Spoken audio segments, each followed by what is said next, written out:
Hi everybody, welcome to Q&A with Coach Rebecca. I'm here to answer your questions about all things performance and mindset.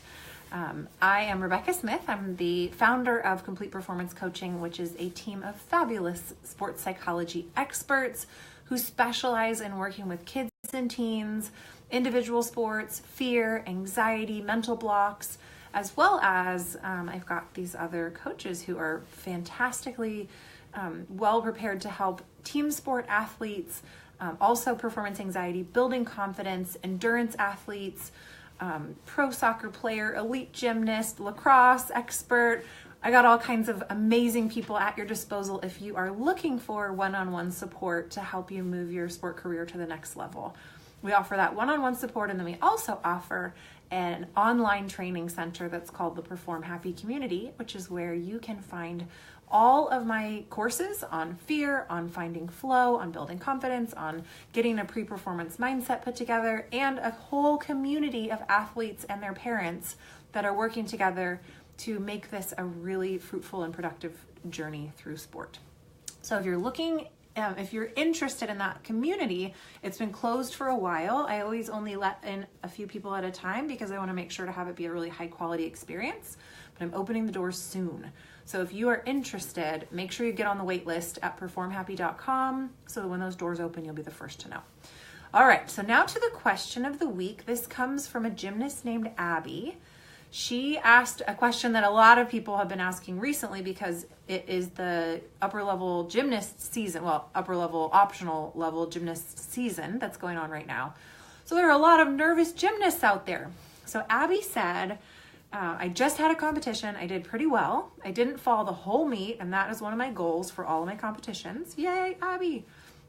I still get really nervous and shaky and shake like crazy at competitions.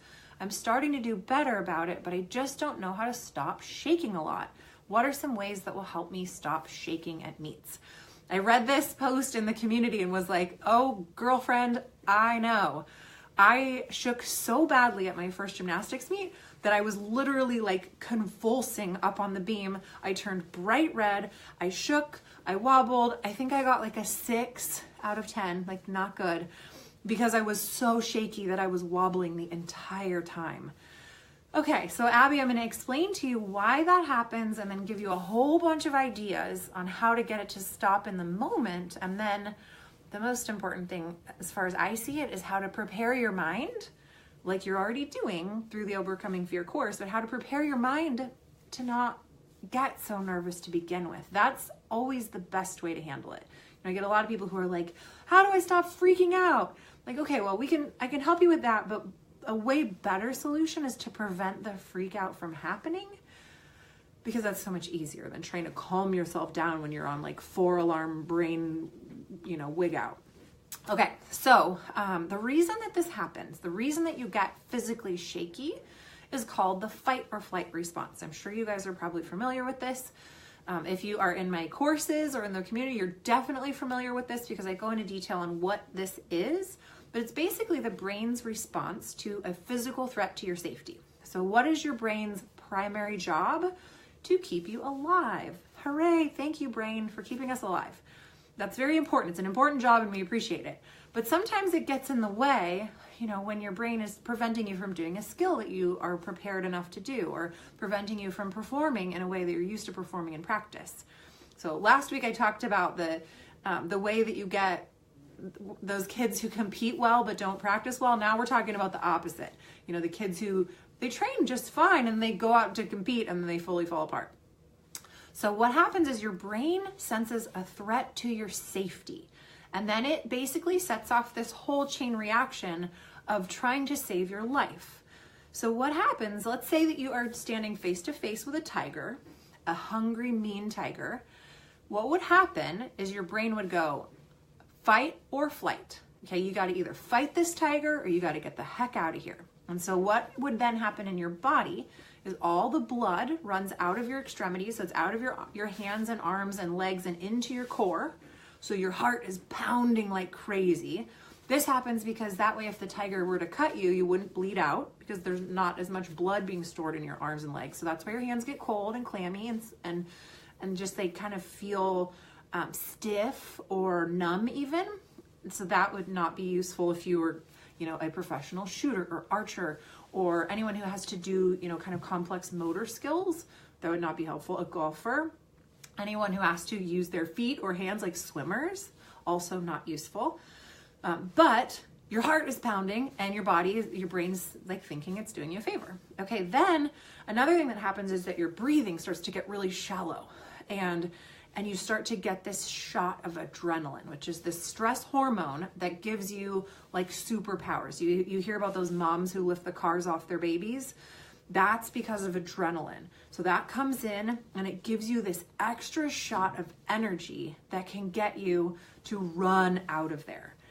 And so you've got all this energy that your brain has just allocated to your body, which you would think if you're getting ready to compete is a good thing, right? Like, hooray, I'm going to be so like strong and powerful right now, which is what happens for a lot of strong competitors, is they are like, it's go time. Never forget talking with a friend of mine who swam for UCLA around the time of the Olympics, and she just like glanced at swimming on TV, and she started to like fill with adrenaline because she was such a finely tuned mental machine that she could just look at a swimming pool and turn the adrenaline on, which made her a really fantastic swimmer. And that's what we want. We want to be able to use this for good, but then not have it, cause drawbacks. Okay, so when you're shaking, what that means is that adrenaline has filled your system up, but you're not giving it anywhere to go because you're not running for your life.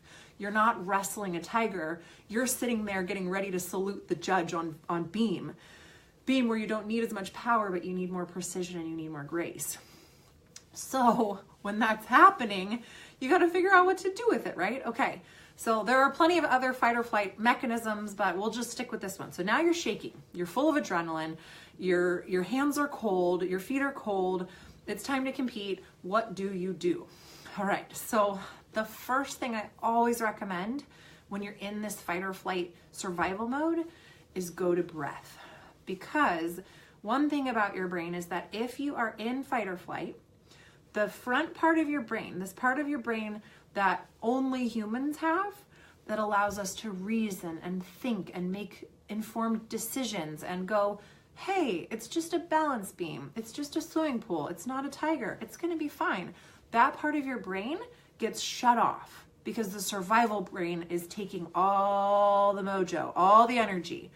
So you can't think your way out of being nervous, unfortunately. So for you parents out there who are like, relax, honey, it's not a big deal. And then your kid's like, stop, mom, don't talk to me. The reason that they can't hear that is because their brain is like, does not compute logic. Run out of here. I need to get out of here. This is not safe. That's what's happening in there. So you can't communicate with your brain through thinking. You have to communicate with it through your body. Now, if you were standing face to face with a tiger, would you take a second and relax your shoulders and feel your feet flat on the floor and take a nice deep out breath, checking for tension, and then breathe deep into your belly? Would you? No, you would be like, and you'd run out of there. So if your brain senses that you are calming down, that your body is physically relaxing, which is one of the main things that happens when you take a full out breath, is it cues a relaxation response. It tells your brain it's okay to relax. And by doing that, you start to open up the ability to think again in the front of your brain. So the first thing to do is breathe. And there's something called combat breathing or even square breathing, where you breathe in for 4, you hold for 4, out for 4, hold for 4, and you just keep doing that. And I sometimes also like to breathe in for 4, hold for 4, and then out for 8, because it's that out breath, that full out breath, where you just like every last bit of air comes out and goes away. That is the one that cues your brain that everything's okay. So number 1, breathe, okay? When you start to shake, breathe, because that's going to stop the flow of adrenaline to begin with. So you actually kind of want to start breathing before you get too stressed out. Okay, then another thing you can do is get excited, because just the act of saying, I'm excited, instead of I'm terrified. Like if you're going up to your friends before you compete and go, oh my gosh, we're going to Beam, I'm so nervous, I hope I don't start shaking. That just reinforces your nerves. Instead, if you're walking over to Beam going, hey, I'm pretty excited, I had a good week of practice, I'm gonna go give this a shot, even though you're like, in your brain, if you can try to shift it to excitement, that's a lot easier to do than going from 10 out of 10 energy, trying to drop it down to a calm 4. That is a big task in a small period of time, and it's a lot easier for you to take 8 out of 10 nerves and turn it into 8 out of 10 excitement. It's an easier parallel to walk than trying to like calm yourself down when you're already up at 10. Okay, moving your body. So this is a big one. If you are physically shaking and you have all this adrenaline and you have all this energy and you don't need it all, jump around, dance around, take a walk, shake it out, dance. A lot of swimmers will like slap their legs and slap their arms and kind of just like shake it out. If you can do that, jump up and down, do something physical to get some of that extra energy out of your body so that it doesn't have to off gas through shaking. Jump, do drills, cheer your teammates on, like, whoa, scream, actually screaming is another thing. I don't know if there's going to be a convenient place for you to like scream at the top of your lungs, but if you can be like, go Jenny, you got this, that can actually help the shaking really drop down because you're letting some energy out. So if you have time to, like jog over to the drinking fountain and do some jumping jacks and jog back, that could be really helpful. I mean, obviously you're going to have to know yourself and know, like, you don't want to then get up on Beam and be like winded and have zero energy. So you have to be smart about it. But if you have too much energy, you got to get some of it out as quickly as you can. Another thing to do when you're nervous, whether you're shaking or not, is try to figure out how to get your brain to open back up. So this is a way that parents and coaches can get involved. And one thing I typically recommend is that if you see your athlete kind of like tensing up and looking like, uh-oh, this kid's nervous, ask them on a scale of 1 to 10, how nervous are you right now? So 10 would be, I'm as nervous as I could possibly be. And 1 is not a care in the world. And you just ask them, what number? And typically, because their thinking brain is tied up and not really working well, they're gonna have trouble coming up with a number, and that's okay. They might be like, I don't know, Mom, I can't think of that. You just go, try to think of a number, 1 to 10, how stressed are you? How nervous are you? And then they'll be like, I don't know, I'm like a 9, or maybe I'm an 8, or yeah, I'm like a 7. Then you'll notice, you'll kind of see as that part of their brain is forced to work, it actually calms the back of their brain down that's doing all this like crazy survival fight or flight. So that's one good thing to do on the way there or right before an event, or any coaches that you can be like, what's your nervous number? I'm at a 6. Okay. And another great thing is to know and kind of keep track of your nervous number and go, I'm at a 6 right now and I feel horrible. And then you go compete and you do a good job. And then you can learn, I can actually compete really well at 7 out of 10 nervous or 8 out of 10 nervous. Because sometimes, for some of us, we're just like wired a little tight and we get really nervous and then we do well anyway. Anytime I get ready to speak in front of a huge crowd, I get super nervous. And I literally teach this for a living, how to handle nerves. And I know I can be 7 out of 10 nervous and do a great job. So I just trust it, and I'm like, I don't like this feeling. But, hi Jade. Looking forward to videos. Cool. Tune in every Monday, 4:30 here, or there's the Perform Happy podcast if you want to listen in the car. But anyway, yeah, we get nervous. So it's good to know I can function at 5 out of 10 or 7 or 9 and still be okay. Even though it's not fun necessarily, but then you have that like, oh my gosh, I did it. I did great. That feels amazing. Okay, so there's another way. Imagery. So I call it visualization. I also call it imagery. The sports psychology textbooks like to call it imagery because it's more about you pulling in all of your senses than just the visual sense that's implied in visualization. But really, when I mention it, I mean the same thing, where you're creating an image in your mind of you doing well. And the reason why this can also help is because your visual cortex, and I guess I'm giving you like all this brain science today, but the part of your brain that sees images is a different one from the survival brain, and it's different from the rational brain. So this is another way that you can kind of open up your brain by seeing images of you doing well. So maybe when you're jogging over to the drinking fountain, you're kind of imagining yourself doing well, you're shaking it out, you're cheering on your teammates, you're breathing. That's pretty much like kind of the best general strategy that you can have when you're in that shaky place. And then also trust, you know what? I might shake and I might be okay. I might be shaky, but I can still do a solid routine. Okay, so that's the like in the moment. And a final thing that I talk about nerves in general is you don't want to dread it. You don't want to be like, oh no, the nerves are hitting. This is bad, because that has been proven to tank your performance if you assume that nerves are bad, versus if you assume that nerves are part of the deal and you know you can do okay anyway. Another way to show your nerves that you're not afraid of them and therefore not make it worse is to go, where am I feeling this nervous energy in my body? Which is kind of an advanced skill for little kids, but you can get used to it and go, I am feeling nervous. What does that feel like? For me, I'm pointing at my chest because it's like always in my chest for me. And I stopped at one point to think, all right, I'm feeling very anxious. Where is this? And I was like, okay, it's right here in my chest. What color is it? And I saw it. Basically, it was like a pink lava lamp with like purple water and pink blobs that were kind of going up and down all through my chest. And instead of being like, oh no, this is so bad that I'm so nervous, I was just like, oh, hey, lava lamp. Okay, yeah, it's kind of purple. It's kind of pink. There it is. It's in my chest. And as I did that, it shrunk and it kind of dropped intensity and then it went away. And in a way, it's like dealing with emotions in general. If you're dealing with emotions and you push them down and you're like, I don't have time to be stressed. I don't have time to be nervous. I don't have time to be sad. They won't leave until you process them. So then they pop up at these inopportune moments. So if you just take a second and go, hey, anxiety, there you are. And then it's like, okay, glad I got your attention. Everything cool? Okay, thanks, see ya. And then it's done. Because really it's your brain trying to go, pay attention to this. This could be very dangerous. And then you're like, all right, I'm paying attention. I think we're going to be okay. And then your brain's like, cool, just checking. And then you're good.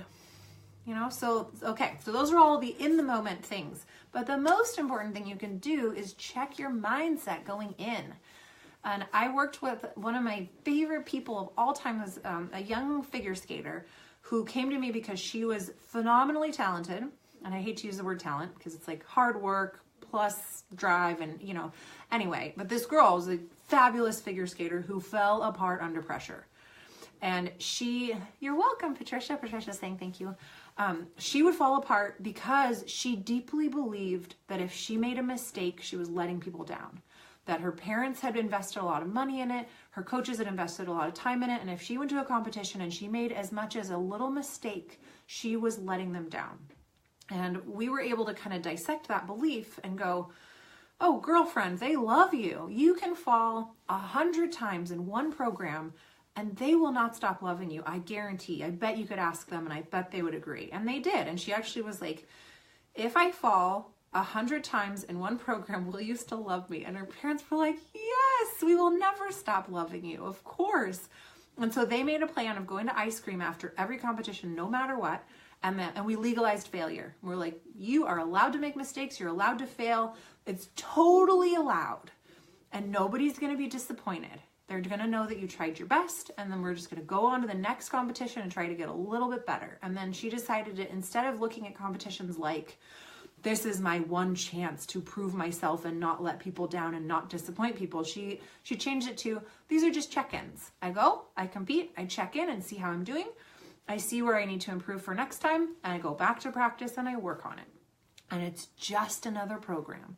It's just another program. I'm going to do a program on Wednesday. I'm going to do one on Thursday. I'm going to do one on Friday. Friday happens to be a competition, but it's just another program. And then I'm going to do one on Monday, and then I'm going to do one on Tuesday. And she changed her whole perspective on it. And she does not, I mean, she still gets a little nervous, but nothing like before. And she just finished 4th at nationals, and I'm so proud of her. You know, after just being able to talk with her family and kind of like realize that all this disappointment she was afraid of was not real. And if it was, if mom was putting pressure on her, she then knew like, oh, I didn't mean to. I'm so sorry. Like, I didn't mean to. Of course we love you no matter what. So they got a good conversation about it. They changed their perspective. And then she didn't have to get to the point where she had to fend off the panic. But she did often, you know, do the deep breathing, kind of check in about her number. And then after, you know, 6 or 7 competitions, she didn't even need to do it. She didn't need the deep breathing. She didn't need the numbers. She was just ready to go when she got there. So that is it for today, you guys. Thank you so much for joining me. I know this was kind of a long one, but there's obviously, we all compete, we all get nervous, so there's lots of good stuff to talk about here. If you want more one-on-one support, you can go to CompletePerformanceCoaching.com/schedule and get yourself a free consultation with me or any of the fabulous Complete Performance coaches. Or you can check out PerformHappy.com and get yourself on the waiting list for all the amazing online goodness that will be released from here forward. All right, you guys, I'll see you next week. Thanks for hanging out. Bye.